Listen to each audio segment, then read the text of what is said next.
But there's a sweet science to boxing. There's a sweet science to boxing. The best and the coolest thing about my career is called the sweet science. There's a sweet science to boxing. It's to hit and not get hit.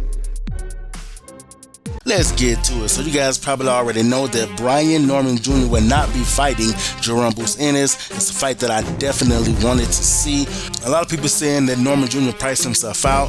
A lot of them saying that he ducked Jaron Ennis. From what I heard, that he was asking for $2.8 million because they only tried to pay him $1 million. And so the fight, it just didn't go through because of the politics as usual. We got to do all this. You want this smoke? Okay, you about to get it. It's about to be a barbecue. Well, all got to do with who wants to get paid this, who wants to get paid that. That's too much, that's too less. You're the A side, you're the B side. Man, just shut up and get the fight going. And you shut the fuck up. Huh? That's why I say I'm not opposed of Turkey Al-Sheikh buying this whole thing and just making it into one organization the way UFC Dana White did, because they don't have these arguments. Listen, if you're next in line, you're gonna get your title shot. If you're supposed to be fighting him, that's who you're gonna fight.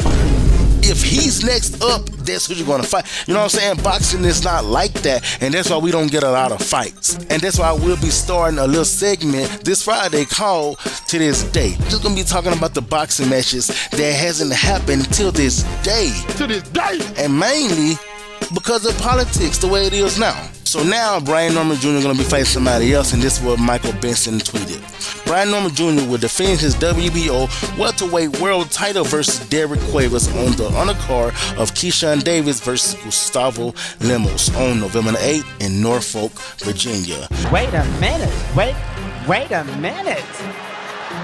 Wait, first of all, you're not going to speed past that like you didn't just say what you just said. Yes, Keyshawn Davis will be facing Gustavo Lemos on November the 8th. This is one of those fights that nobody asked for, but it's going to be a great fight. Gustavo Lemos is going to just come down because I think he was at 140 as well. I could be wrong, but I think his last two fights was at 138 and 140. And his last fight was Richardson Hitchens, and that's the fight that he lost to Richardson Hitchens. But I'm going to be honest with you, man. I think that Richardson Hitchens, a lot of people say he lost.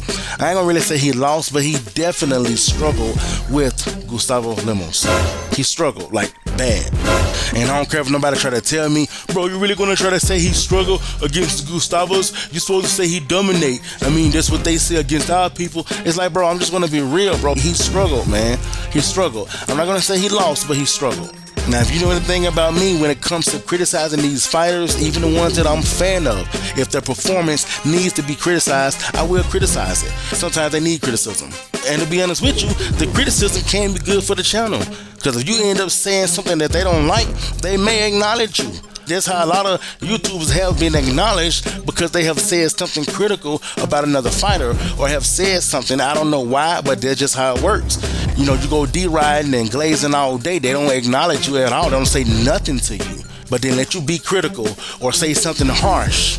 Oh, that's when they're addressing you on Twitter or coming on other people's panels saying, oh yeah, man, I saw that channel, that dude's stupid, man. You know what I'm saying? Something. But for me, I ain't gonna do none of that for clout, bro. I'm gonna give them props when they deserve it, and I'm gonna also criticize them when they deserve it. And Richardson Hitchens deserve to be criticized with their last performance. But nonetheless, out of these two fights that I have mentioned with Brian Norman Jr. and Keyshawn Davis, it's Keyshawn Davis that I'm ready to see.